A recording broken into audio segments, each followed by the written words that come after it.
Guess I'll give it one more try.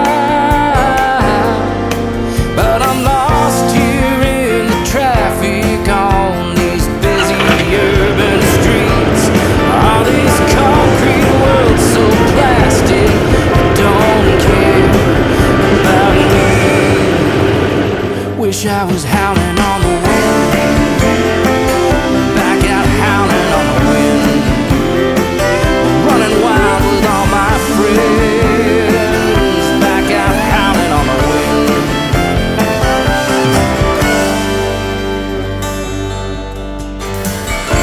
There's nothing sacred here anymore.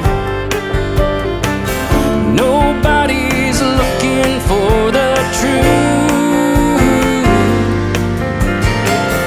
Those rocky mountains are heaven's door,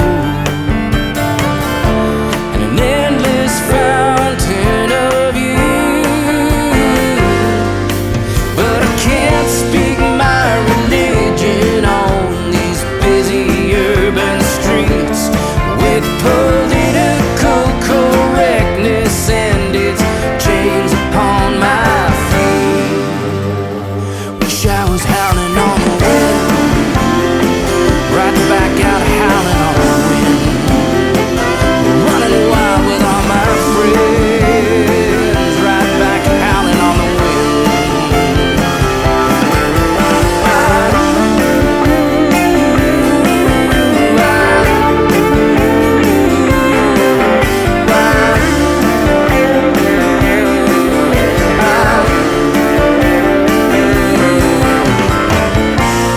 Wolves are howling right outside my door. I gotta kill 'em if I can. Just when I think that I can't take it anymore, autumn comes around again. I'm right back howling on the wind, back out howling on the wind.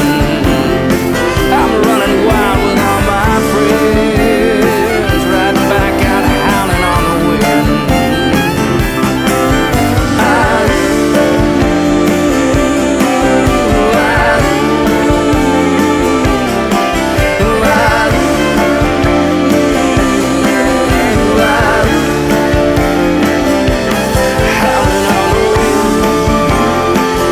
back out howling on the wind. I'm running wild with all my friends, back out howling on the wind.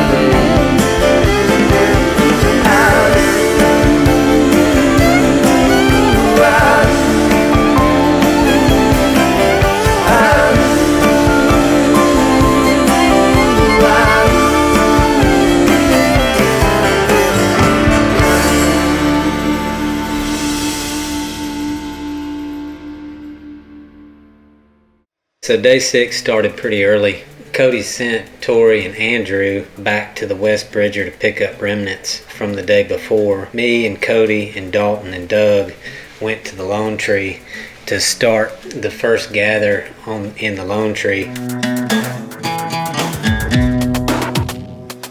That pasture's so long, and there's 2 draws that take you out of it. Cody just decided that it'd be best if we just cut the circle in half, picked up what we could pick up that was kind of low-hanging fruit on the tree, try to take them up this draw that was closer than the next day's gather, which would have been at the other end of the pasture. The pasture was 5,000-6,000 acres, so it was a little bit easier gather. We picked up quite a few of the yearlings down in the flat of that canyon, got them gathered up, and we started towards the draw we were going to go up. We ended up at this drainage where there was quite a few cattle in some brush and across the drainage, so we thought we'd take them right across there.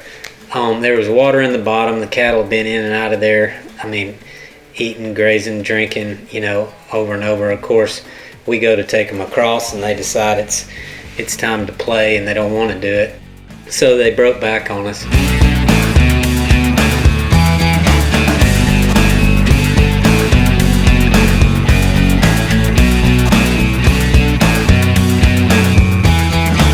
whenever they did, me and Doug and Dalton just gave a little ground, took off, and headed them back, got them turned back around, and we just restarted.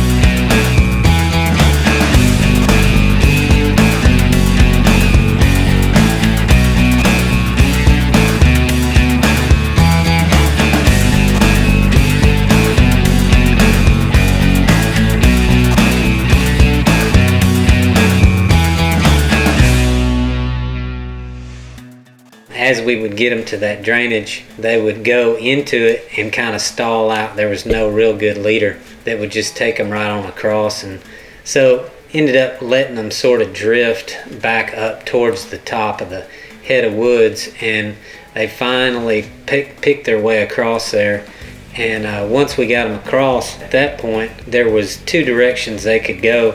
There was a lot of cattle to the left up in the kind of the woods and the brush. Some of them drew that way to the left, and Cody and I kind of went with that group and picked up those cattle as we went that were just sort of in that area.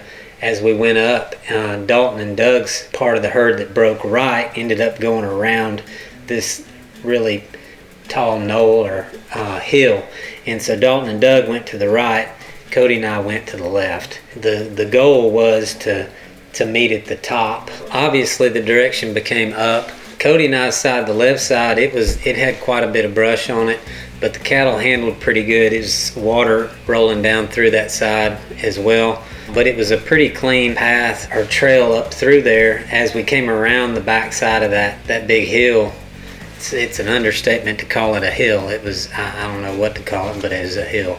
So where that ended up taking me was with the cattle up higher in that draw than what Doug and Dalton and Cody were.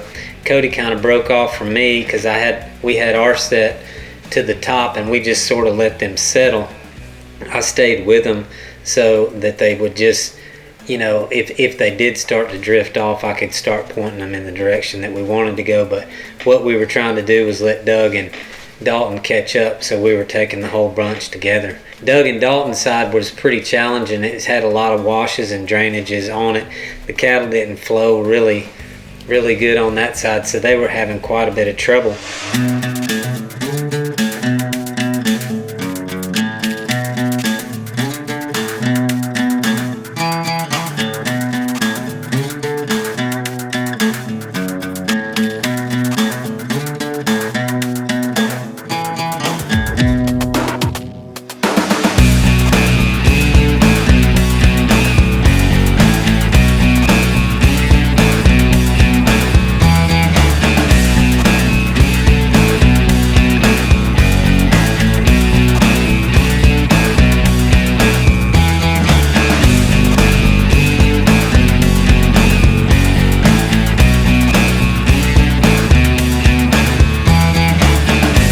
So it turns out you never really know where you're going on a deal like that, because one, this was our first time to go up this draw and try to take these cattle out. So as they got around the hill from where I was with the cattle, I was way above them. The hill kind of split in between where I was and where we were going, and that kind of sucked the cattle down to the left underneath me. So I'm sitting on top and looking down at these cattle starting to drift to the left. Well, the guys coming up behind couldn't see what was happening in front, but I could, so I radioed Cody. And I said, Cody, these cattle are breaking left.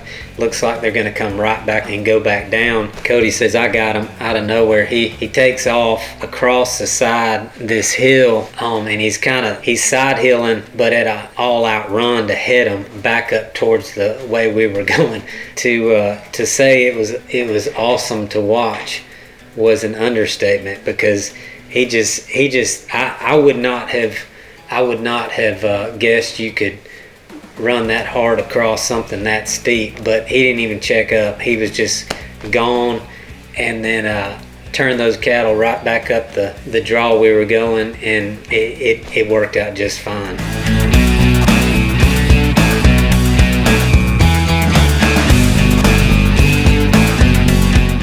Kind of after Cody got all those cut, and I have to say Cody and his dogs, because his dogs were a big part of that. After he got those cattle headed back in the right direction, we had the bunch I was sitting on, and then their bunch, we got them all together and got them heading up this draw. The snowdrift, there was water coming down through the bottom of this thing, and the snowdrift that you can see was hollow. There was a hole in the front of it and a hole in the back of it, and it was trying to melt all the way through, but it was solid enough that the cattle would get on it and walk around. But we dared not go there because we were just waiting for them to break through. So as we went up and it got steeper and steeper, the trails for the cattle to get out were single file. So we basically had to just wait on them to single file walk out as they wanted to. There was no real way to put any pressure on them to get them to do anything other than just kind of let them single file out. So that kind of left us sitting in a precarious position on the side of that hill. Dalton had kind of come up, and he was a little lower than me and Doug. His horse was standing on a real steep bank, and he was in a good spot, but we had traveled quite a bit that morning. These horses getting acclimated to that footing. There was a lot of flat rock on that you might be able to see on the side of that steep bank right there. And that flat rock was just, it was just slick. And then there was a lot of loose rock and sand. And so Dalton had kind of picked a spot to stop that seemed like a good spot, but his horse was standing there quivering underneath him, really ready to keep going. So as I'm sitting there watching this from above, me and Doug are sort of on a good trail that's sort of flattened out. But as I do, Kyle comes in with the drone, and he's getting a really good shot back behind Dalton. But I knew Dalton's horse was having a little bit of trouble, so I ended up radioing Kyle and telling him, if you get any closer, Dalton's dead. So he as he backed up, Dalton sat there just for not too much longer, and then decided he was going to come on up to where we were because his horse wasn't going to stay there much longer. Wasn't a whole lot you could do except for go up. That's what everything really wanted to do. But we were having to wait on the cattle just because there was no real good way to put pressure on them to leave, and they were just trying to figure out where we were going, what we were doing. The way that deal worked was we pushed the cattle up there. There was a fence at the top of that draw. They would hit that fence and then have to kind of backtrack against us.